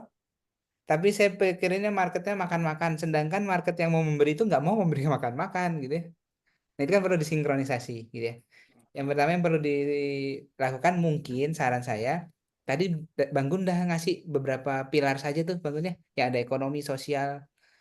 Nah, identifikasi dari yang besar-besar saja dulu, Mas Jana nih. Cara identifikasinya di ranking aja. Kira-kira masalah ini yang banyak yang mana gitu. Dan kalau saran saya, jangan semuanya. Malah jangan semuanya sih. Karena kalau malah jangan semuanya, kalau semuanya itu bahasa kerennya brandingnya jadi susah. Jadi masjid Palu Gada gitu ya. Nah, kan Betul. enak misalnya kalau masjid ajar, masjid tempat belajar. Ya udah, saya akan memprovide pendidikan gitu. Tahfiz gratis, beasiswa, kerja sama universitas, saya riset, ya gitu. Jadi saya memprovide data untuk belajar gitu. Mungkin ada teman yang masjid makan-makan, memprovide-nya makan berarti. Nah, kalau saya, misalnya masjid kami belajar, memprovide-nya belajar. Ada makan-makan, ada sebagai komplement untuk menarik orang belajar. Nah, gitu ya. Jadi punya satu, yang lain mah komplement aja gitu ya. Tapi satu ini yang dikuatkan. Milihnya gimana? Tergantung yang butuh siapa sama yang ngasih dananya siapa gitu kan. Biar match gitu ya. Misalnya contoh ekstrimnya. Saya mau masjidnya masjid pendidikan. Terus saya ngajuin CSR misalnya gitu. Biasanya perusahaan tuh nanya, CSR-mu tentang apa sih? Pendidikan. Oh, mohon maaf, saya mah CSR-nya nggak ngasih pendidikan. Saya ngasihnya ke dana duafa. Oh, nggak match juga kan? Berarti. Nah, ini kan perlu disinkronkan ya. Antara two side marketnya, kebutuhan realnya, sama memang salah satu yang mau diangkatnya apa. Nah, kalau mau tahu jelasnya memang perlu di riset sih sebenarnya ya. Maksudnya riset tuh saran saya gini teman-teman. Oh, riset saya Pak pusing. Kang pusing mau riset berapa? Kalau nanya jawab kualitatif 20 saja cukup. 10 atau 20. Tapi nanyanya bener-bener, Bu, butuh apa? Tak. Dan nanyanya ke 3 sudut pandang yang beda. Contoh, ini mohon maaf saya agak melenceng ke metode sedikit. Ini pulpen nih, pulpen. Nah, itu yang Mas Jailani, saya nanya, pulpen ini bagus nggak? Kalau saya nanya saja bagus. Jailani sebagai pengguna, bilangnya pulpennya jelek. Misal gitu ya, dan saya mengguna, ada pulpen saya yang lebih bagus. Pertanyaan saya jadi tidak objektif. Saya pertanyaan siapa? Tanyain ke produsennya dong. Tadi kan jelek. Tanya produsennya, kenapa alasan dia bikin pulpen ini? Bagus nggak? Bagus Pak, ini mah fiturnya ini. Satu lagi, tanya ke penjualnya. Ini pulpen bagus nggak? Laku nggak? Kalau dia bilang bagus juga, oh berarti 2 orang yang bilang bagus, dan satu yang bilang jelek. Pulpen ini tuh sebenarnya bagus. Nah itu namanya triangulasi. Jadi melihat 3 sudut pandang untuk menilai satu objek. Botol ini bagus nggak? Harus dinilai sama 3 sudut pandang supaya objektif. Masalah masjid pun sama. Nanya ke orang DKM semua bilang bagus. Bagus tuh Pak. Dan orang DKM yang buat program. Tanya ke orang lain, ke aparat, ke masyarakat. Bagus nggak kata mereka? Nah itu singkatnya gitu Mas Jalani. Mas Jalani. Punten ya kalau ada terlalu teknis gitu. Nanti kalau kalau ada yang mau Ini didiskusikan ilmu. lagi, boleh Japri aja atau dari sini boleh silakan. Begitu kira-kira Siap. yang saya jawab. Mana Mas Jelani Ya, sudah Oke, ini yang terjawab? mahal, ini yang mahal. Insya Allah. Karena kan kita mau mengambil sampel, kadang sampelnya yang mana dan seterusnya kan kita juga bingung apakah santri aja, orang tua, atau donatur atau gimana. Nah, kalau udah ada penjelasan ini kan udah menjadi penguat bagi kami untuk mencari sampel yang akan ditanya-tanya lah kira-kira. Nah, Oke, terima alhamdulillah. kasih. Siap, Ya, sama-sama. terima kasih Mas Jelani. Alhamdulillah. Ini Terima kasih apa? Bang Gun, terima kasih Bang Pri. Sama-sama. Ya, sama-sama. Coba nanti mungkin nanti nih Mas Pri perlu apa dibekali dengan tools lah ya, tools bagaimana apa membuat program yang apa sesuai dengan kebutuhan jamaah. Itu kan ada banyak metode, banyak tools ya, Mas Pri. Ya Mungkin betul, nanti banyak banget, Bang. Teorinya banyak banget mungkin juga. kita bahas nanti mungkin bisa pakai yang simple misalnya kayak design thinking ya kan, atau Ya kan betul. ada bisnis model Canvas. Nah itu mungkin nanti ini jadi diskusi yang menarik ya, Bapak Ibu sekalian. Ini ada Baik, lagi lanjut Pak Cahyo. Cahyo. saya. Mas. Pak Cahyo. Kok Halo, Teruskan. Pak Urip nggak raise hand sih? Siapa Pak saya. Urip? Pak siapa? Ya Halo, Pak Urip, Pak Urip. Oh iya, silakan. iya. Silakan, halo. silakan. Siapa Pak Urip ya? Tuh, kok beda? Siapa Halo, nih? Sebentar. tadi saya dulu dong. Bentar. Halo, Siapa Kang saya dulu? Rafiq dari Samarinda. Oh, Pak Abdul Rafiq. Ya, ya silakan, silakan. Iyalah, Saya ini nggak anak muda kelihatan, Pak. nih. Siap, siap, Aduh, siap, siap. bagaimana Ini anak muda nih? bingung nih mana yang Bingung yang mana? Kalian nggak kelihatan, Pak. siapa Monggo, ini. Pak. Monggo, Pak. Siapa Abdul Rafiq? Jadi kalau sudah disebutkan nomor 2, ya nomor 2 Jong, jangan yang kemana-mana. Silakan, Pak. Silakan, Pak. Ya, Silakan Pak. ya, saya perkenalkan saya Abdul Rafiq dari Samarinda, Ketua Takmir sekaligus Ketua Yayasan Masjid Jami Al Ma'ruf. Jadi yang pertama saya mengucapkan terima kasih atas informasi tadi, meskipun saya tidak lama karena saya harus mengajar, saya seorang dekan FISIP Masya Universitas Widya Allah. Gama. Ya, Tuh, sumpah eh, Pak. yang pertama para ustadz sekalian, teori tidak sama dengan praktek. Ya, yang kedua bahwa ketika kita membangun masjid ini dengan apa yang tadi tidak fokus, ya, maka kita bingung karena setiap jamaah ini berkeinginan berbeda. Ya, tergantung masjidnya, masjid desa, kampung, kota tadi, jami atau apa dan lain sebagainya. Makanya kemarin saya juga sempat ngobrol dengan Joko Karyan ya. Ternyata beliau itu masjidnya masjid kampung. Sementara se-Indonesia itu menandakan beliau itu adalah masjid terbaik. Nah, oleh karena itu kami memiliki ceruk bahwa Masjid Jami Al-Ma'ruf dari Samarinda ini, Kalimantan Timur, akan menjadi model atau role model terbaik se-Indonesia. Kami sudah mengikuti apa yang menjadi fokus pelayanan. Jadi kami pelayanan dulu, Ustadz. Ya, kami ada namanya kemarin makan-makan tuh, sehingga kami buat dapur. Alhamdulillah, tanah yang 12 miliar malah banyak dikasih kepada kami gratis dan semuanya pada gratis. Kemudian kami juga memiliki BMA, Baitul Mal Masjid Jami Al-Ma'ruf. Ya, yang ketiga kami memiliki ini yang disebut dengan beliau ini BUMM. Nah, ini produknya nih. Ada umroh, ada haji. Jadi Badan Usaha Milik Masjid. Karena saya pikir para ustadz sekalian, ketika kita hanya mendapatkan infak-infak, itu kita tidak bisa mengupgrade masjid ini menjadi lebih besar pendapatannya. Kemudian kami juga ada penitipan anak dalam badan usahanya, itu ada juga yang namanya TK dan lain sebagainya. Nah, kami sudah menjalani itu semua, Ustadz, untuk menuju ke masjid terbaik. Ya, tadi kan lebih banyak entrepreneur karena saya ini seorang motivator, ya, bisnis. Jadi hanya lebih banyak ke sananya, tapi bagaimana melayani umat dengan kita ini mandiri, usaha-usaha mandiri dari masjid itu. Nah, menjadi kendala bagi kami adalah, Ustadz, bahwa ini semua bisa dilakukan oleh anak-anak muda. Saya ini berangkat dari ketua masjid, IRMA masjid. Dan saat ini ya, mungkin lepas dari survei Ustadz tadi, bahwa potensi masjid ke depan itu, kalau kita menginginkan masjid ini maju, modern dan lain sebagainya, maka harus dikelola oleh orang-orang yang muda.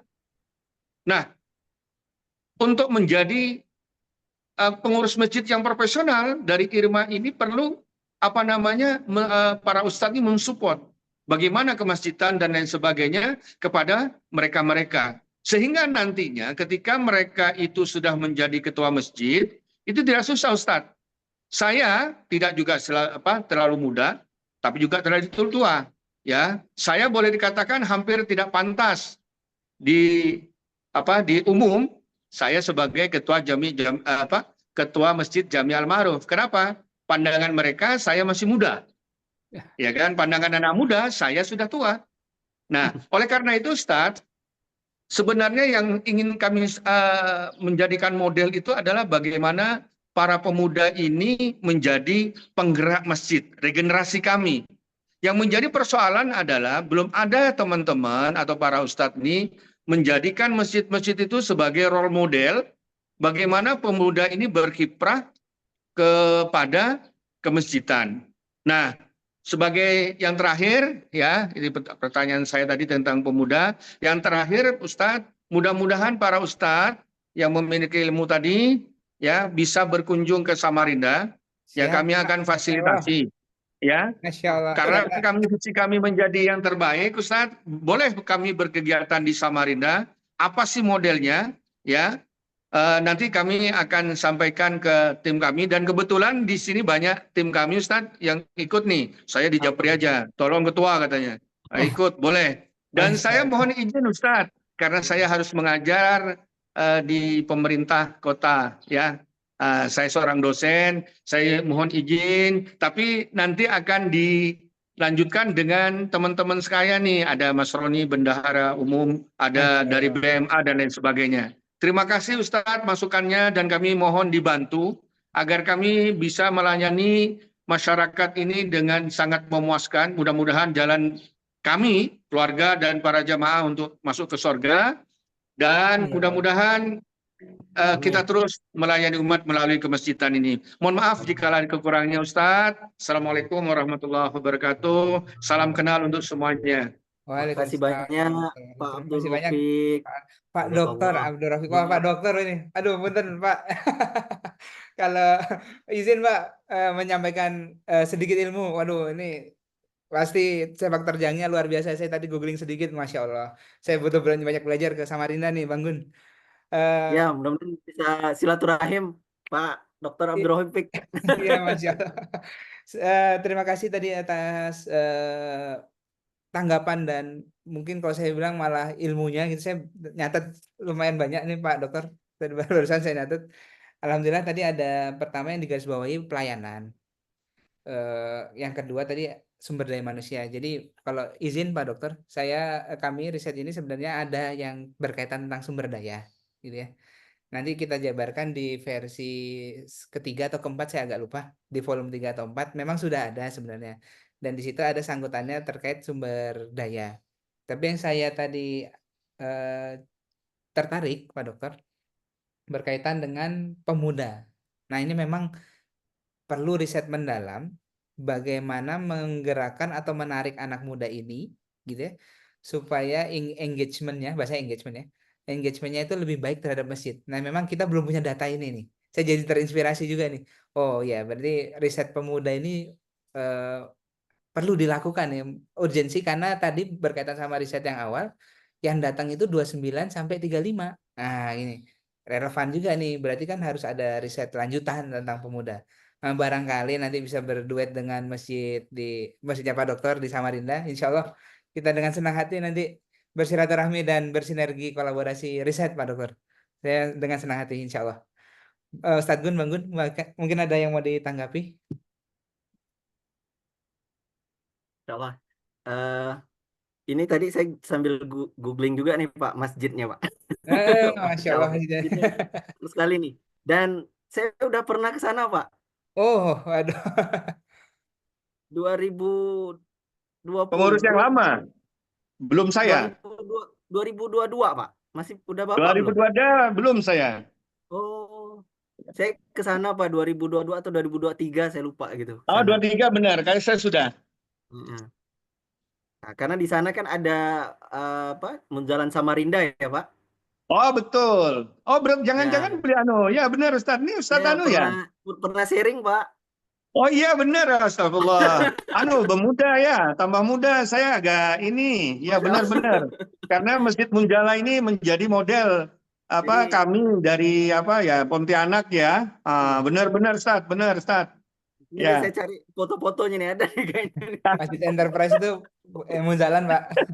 Alhamdulillah, Ya, Masya berjalan Allah. betul. Nah, Siap Ustaz, siap. Mohon ya, bimbingannya terus terima ya kasih Ustaz. Pak Dr. Abdul Rafiq. Mudah-mudahan Siap, dimudahkan siap. langkahnya untuk memakmurkan Masjid Samarinda ya Pak ya. Wah, jadi Iya, masjid siap, contohan. siap. Ya Amin. Ustaz, Pak makasih. Dokter dan Izin, rekan-rekan saya kalau mendengar ya. mungkin ada yang mau dijapri ke saya nanti atau ke Ustadz Gun, mangga silakan kalau saya bisa bantu atau Ustadz Gun bisa bantu, insya Allah kami bantu dengan senang hati. Ya, mungkin itu saja yang bisa saya sampaikan. Mungkin ada rekan-rekan lain yang mau ditanyakan atau mau Tadi ada Pak, siapa Ini lagi Bang Gun? Pak Urip ya? Atau Pak, tadi siapa ya? Ada yang angkat Urip, Pak tangan. Urip, Saya lupa. Pak Urip, Pak Dwi Pak atau Pak Zainal, Urip? Pak Zainalnya ada. Pak Zainal Arifin. Pak Zainal aja, mangga. Oh, Pak Zainal. Assalamualaikum warahmatullahi wabarakatuh. Waalaikumsalam warahmatullahi wabarakatuh. Izin bertanya ya, sudah saya sampaikan di kolom chat. Jadi kita itu ada masjid di lingkungan perumahan ya. Tapi jamaahnya itu kebanyakan adalah para ini orang-orang sepuh pensiunan. Jadi yang remajanya itu boleh dikata sedikit sekali. Atau kalaupun ada nanti level paling bawah, anak-anak yang masih TK, masih SD itu pun tidak banyak. Sama sebenarnya dengan ini ya, yang disebut tadi mengenai bagaimana pemuda itu tertarik untuk ke masjid itu yang menjadi tantangan kita. Karena yang paling banyak jamaah itu adalah yang sudah tidak bekerja, pensiun di rumah, sehingga bisa sholat di masjid. Begitu. Mungkin mohon pencerahan dari rekan-rekan semua dan para ustadz di sini. Demikian, jazakumullah khair atas kesempatannya. Ya, terima kasih Pak Zainal. Ustadz Gun, Bang Gun, mungkin ada yang mau pengalaman di PMB untuk masjid-masjid pemuda gini? Silakan jika ada. Lebih kayaknya apa. back to basic program ya, yang cocok ya Pak Eb, untuk lingkungan perumahan ya Pak tadi ya, lingkungan perumahan. Jadi ini sebenarnya eh, coba gini Pak, kalau tadi ini boleh nanti didiskusikan gitu kan. Jadi kalau tadi kalau perumahan ini saya ada beberapa ya contoh, misalnya pendekatannya itu ke anak-anaknya Pak. Jadi ini menarik menurut saya. Jadi walaupun mungkin tidak ada, nggak tahu nih kalau di lokasinya Bapak. Jadi remajanya kurang, tapi biasanya anak-anak kecil itu banyak itu. Nah, jadi anak-anak kecil nih biasanya juga yang bisa menarik gitu ya. Nah, jadi walaupun bapaknya atau orang tuanya belum belum ke masjid, nah kita buat program untuk anak-anaknya, pendekatan anak. Jadi masjid yang ramah anak, Pak. Jadi anak-anak kecil itu kita buatkan program. Nah, jadi ini menarik menurut saya. Jadi dengan program itu akhirnya ini nih bapak-bapaknya semangat juga jadinya. Nah, bapak-bapaknya semangat. Jadi kita memang karena beberapa masjid itu Pak, ini juga jadi PR kita bersama, PR sebenarnya. Nganggap anak kecil itu tadi apa ribut ya kan, anak kecil ini apa mengganggu dan sebagainya. Ini harus kita edukasi. Nah, jadi kalau memang boleh itu memang pendekatannya itu dulu. Ini salah satu ya Pak ya, contoh. Jadi makanya apa masing-masing masjid itu beda dia biasanya pendekatannya. Tergantung apa eh, bagaimana lingkungan yang ada di masjid itu. Nah, kalau kalau boleh saya saran yang best practice yang berhasil itu tadi masjid ramah anak. Karena biasanya anak-anak nih yang paling umum gitu pendekatannya. Nanti mamanya suka juga gitu. Jadi kalau udah anak tuh ke masjid ya kan, bapaknya disuruh ke masjid ya Pak. Jadi temankan anaknya gitu kan. Nah, nanti baru kita pendekatan berikutnya ada program untuk ibu-ibunya. Nah, ini menarik kayak Ismu Hiyahya itu juga di perumahan Pak. Nah dia di pendekatan dia memang lewat ibu-ibu tuh. Jadi ibu-ibunya ini diajak apa? Karena kuat powernya gitu biasanya. Kalau udah ibu-ibu kemudian anak-anak ya kan. Nah, karena bapak-bapak ini kan dengan alasan ke masjid itu macam-macam Pak. Alasan cari nafkah lah, wah sibuk lah dan sebagainya ya kan. Nah, lalu sebenarnya itu nanti apa perlu kita edukasi ya kan. Nah, bahwa apa rezeki itu ya kan bukan hanya sekedar soal kita bekerja, tapi kita juga harus meluangkan waktu, bukan mencari waktu luang ya kan. Mungkin itu Pak best practice-nya kalau boleh saran. Jadi ibu-ibu sama anak-anak. Ya, izin Mungkin Mas Pri ada tambahan. Mungkin Pak Zainal izin saya memberi sudut pandang yang lebih keduniawian, izin Pak. Jadi terkadang kita itu kan terlalu berburuk sangka ke anak-anak kita ya, anak-anak muda gitu. Padahal saya kami pernah melakukan riset kecil-kecilan Pak. Kenapa mereka itu nggak ke masjid gitu ya? Sebenarnya bukan nggak mau Pak, karena terbukti dari kecil mereka mainnya di masjid. Tapi memang karena aktivitas sekolah sampai sore, ada tuntutan harus ujian, ngerjain PR, mereka punya dan mereka masih remaja punya ego sendiri gitu ya. Mereka tuh terkadang punya keterbatasan. Nah, gitu ya. Nah, kita mungkin memandangnya tidak bisa juga sih memaksakan mereka tiap hari mungkin harus ke masjid gitu ya. Tapi saya tertarik sama konsepnya McD, Pak. Walaupun McD diboikot gitu ya. Ini saya McD itu, Pak, saya saya cerita sedikit rekan-rekan. McD itu kalau ngadain lomba, seringnya lomba gambar, Pak. Padahal dia tahu yang anaknya itu nggak ngeluarin uang, nggak akan mengeluarkan uang untuk McD. Nggak tahu, dia udah tahu itu. Hmm. Dia hanya bilang gimana? Nanti berharap si McD, anak yang tadi ikut lomba gambar, kalau nanti dia besar, dia akan cerita ke anaknya lagi. Nah, ayo ke McD. Papa pernah gambar di McD loh. Gitu. Jadi untuk menjaga sustainability itu, si McD melakukan itu, Pak. Menggambar. Nanti dia mulai remaja ngajak temannya belajar di McD karena dia sering ke McD. Nanti dia pas sudah punya anak, dia ngajak anaknya ke McD.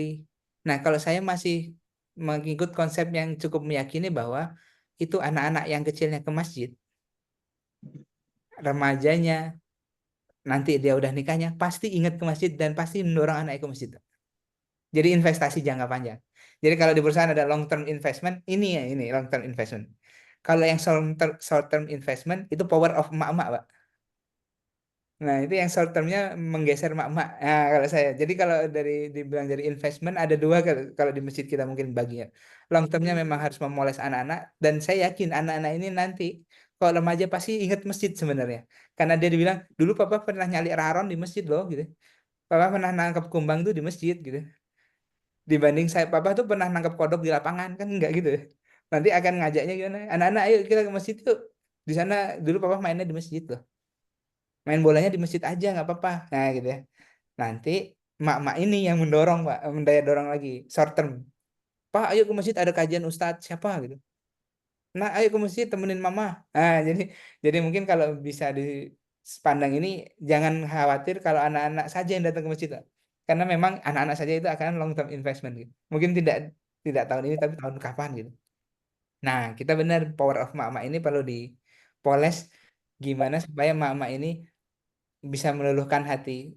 Biasanya sih bapak luluh ya, atau anak-anak kalau udah di Pak, turun tangan mah selesai semua urusan. Nah, itu supaya mereka mau dan cenderung kalau saya lihat majelis taklim ibu-ibu tuh lebih ramai dari bapak-bapak, Pak. Nah, minimal kalau majelis taklimnya. Jadi kalau saya bilang kalau perusahaan KPI ya, KPI-nya nggak usah banyak-banyak deh gitu ya. Mau KPI anak-anak rame atau ibu-ibu aja rame gitu ya. Kalau mau remaja mungkin ya agak ngos-ngosan ya udahlah KPI-nya ibu-ibu rame dan anak-anak rame sudahlah gitu ya. Nanti tengah-tengahnya kita rapatkan beriringan nah gitu ya. Karena kalau mikirin nanti desperate, Pak. Biasanya orang-orang masjid itu agak desperate. Aduh, gagal ngajak anak remaja ya udahlah, udahan aja gitu. Nah, ya sudahlah, berarti pilih aja yang atas sama bawah. Nanti ujung-ujung ketemu gitu. Berharap nanti akan ketemu gitu investasinya. Gitu. Jadi punten kalau saya jawab versi duniawi, Pak ya. Jadi mudah-mudahan ada insight yang bisa di dimanfaatkan gitu. Gitu Pak Zainal, barangkali yang bisa saya tambahkan. Ada lagi, mangga Pak. Jazakallah. Nah, sudah cukup. Siap, Pak Terima Zainal. kasih banyak. Ya. Sama Pak.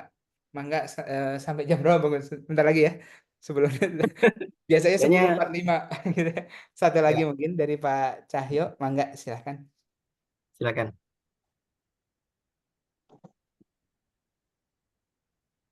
Punten masih Belum ada maaf suaranya, Pak. lagi masih off. Ya, terima kasih Pak Frit dan Pak Gun atas wawasan yang telah diberikan. Kami bergerak di lembaga sosial, jadi masih awam di bidang kemajikan.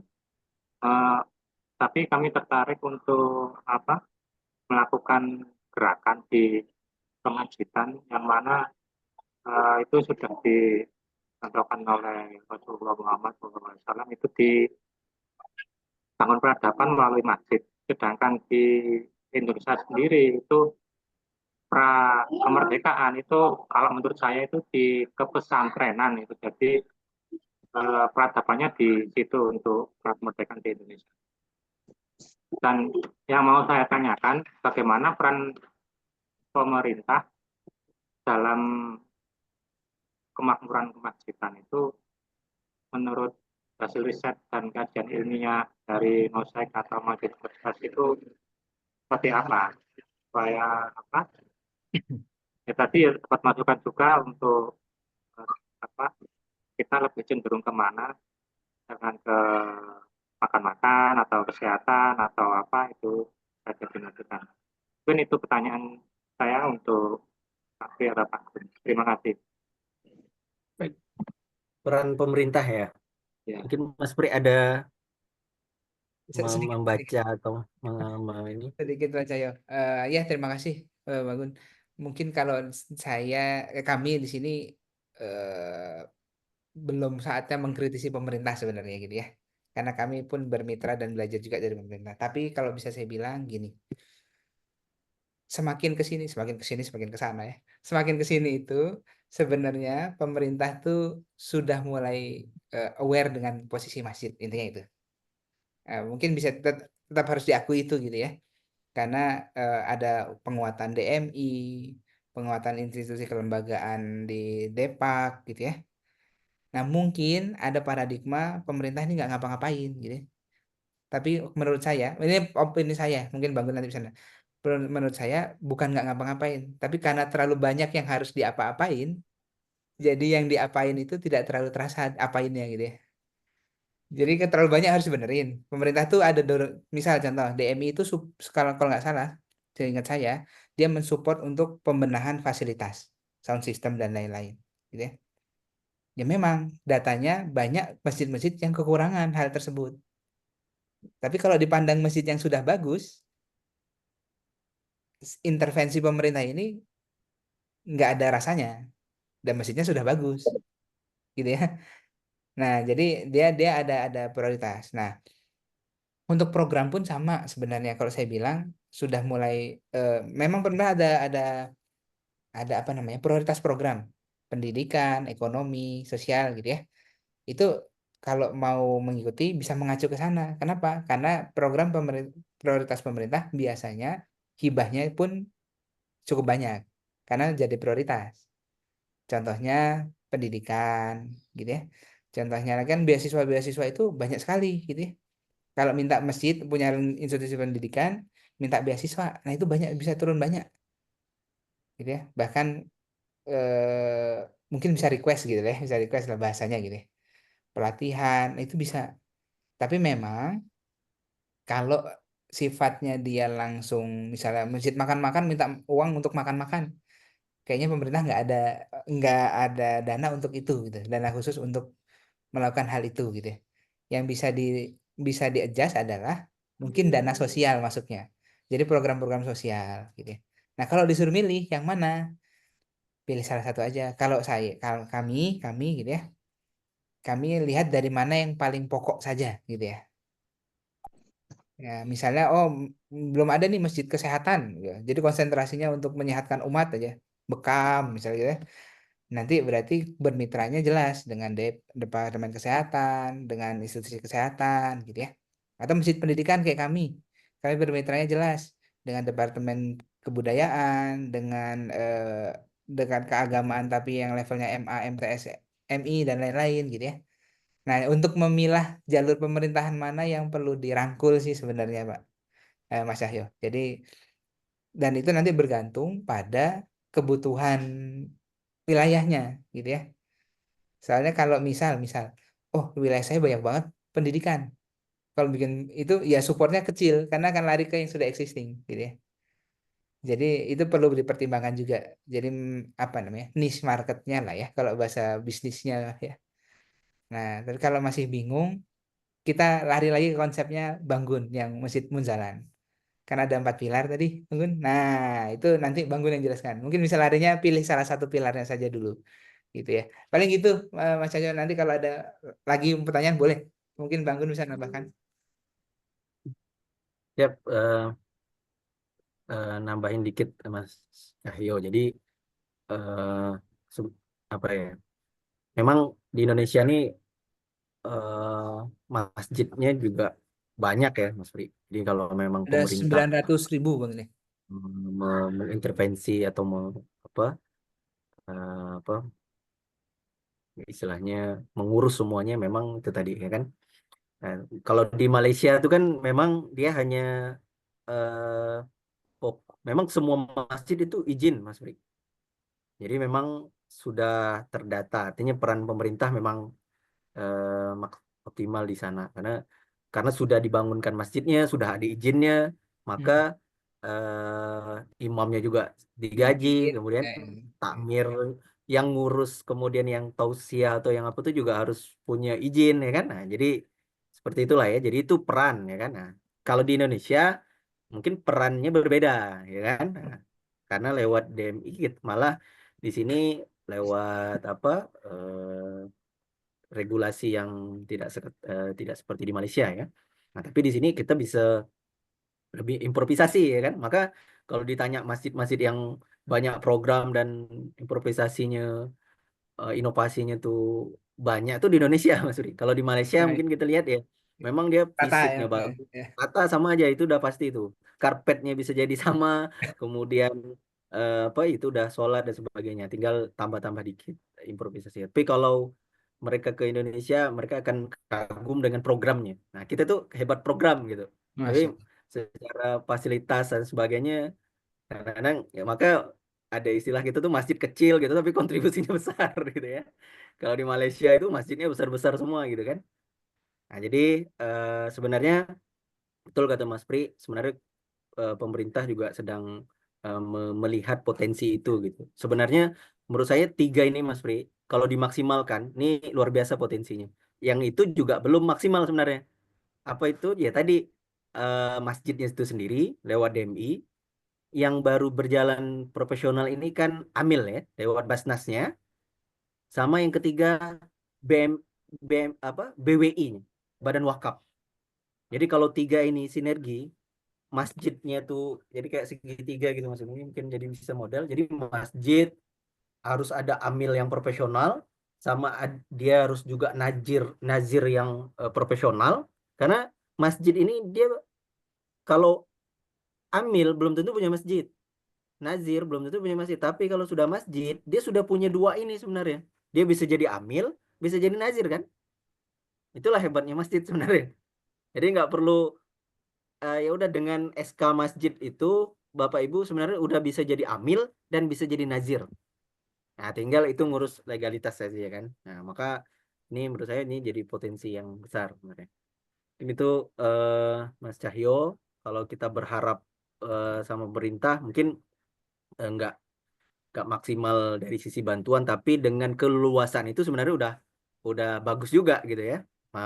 Pemerintah memberikan ruang yang besar untuk kita berimprovisasi. Yang penting tetap aman legalitas, aman NKRI, itu saja, aman syar'i kan. Itu aja yang kita jaga. Nah, insya Allah masjid masjid kita ini terus bertumbuh ya, insya Allah. Nah, dengan ciri khasnya masing-masing tadi. Gitu, Mas Ya, Pri. ya Bangun Ini karena udah jam segini. pas ya waktunya Kayaknya udah pas banget 10.45. rekan-rekan dan sahabat Alhamdulillah. semua. Alhamdulillah. Mungkin ini Banggun overview yang minggu depan, Boleh, dua boleh. minggu Nah, lagi, betul. silakan. Ada yang penasaran siapa tahu? Mungkin Nah, topiknya apa? kita teman-teman mengundang juga nih Mas Pri, Oh iya benar. teman-teman dari Ini tadi itu kayak lihat Pak Doktor ya. kita lihat topiknya ya. Nah, rekan-rekan, insya Allah di minggu depan, 2 minggu lagi atau 3 minggu lagi ya, 2 minggu lagi. Kalau lancar, saya izin Bangun. Materi apa ya? Ini kita akan membahas tentang, nah ini juga menarik yang ada kaitan dengan yang tadi saya kirim ke grup ya. Di pertemuan ketiga akan mengungkap rahasia potensi dan sumber daya masjid. Nah ini insya Allah di topik 3 ini yang akan kita bahas. Nanti akan berkaitan sama idaroh, imaroh, riayah gitu ya. Mana sih yang dianggap sudah baik, mana yang perlu diperbaiki, apa saja yang harus diperbaiki. Nah, kita akan bahas lagi dan kita akan gali insya Allah di pertemuan selanjutnya di volume ketiga. Gitu, Ustadz Gun, Bang Gun. Ya. Alhamdulillah. Makasih banyak Mas Pri dan teman-teman semua yang sudah bergabung, dan alhamdulillah hari ini volume 2 lumayan ramai ya Mas Pri dari Nah, sebelumnya. ya Alhamdulillah lebih Wah, ramai. Naik 12 dong. Kemarin Insya Allah ya. 20, sekarang 31, Berikutnya 32. nanti semakin ramai, mungkin juga Pak dosen juga bisa mengajak mahasiswanya biar karena Ah, ini juga benar benar belajar belajar ke tentang masjid. riset ya. Iya.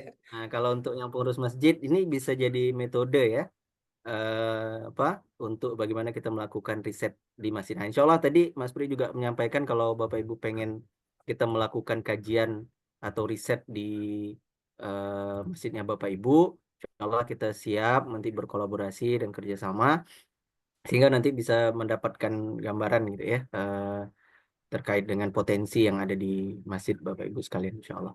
Mungkin itu dari kita semua. Makasih banyak Mas Pri. Mungkin ada lagi Mas Pri yang mau Sudah. disampaikan? Mohon maaf kalau ada kesalahan atau salah ucap, salah-salah dari saya yang benar-benar pasti datangnya dari Allah Subhanahu wa taala. Terima kasih, mohon maaf. Silakan Bangun.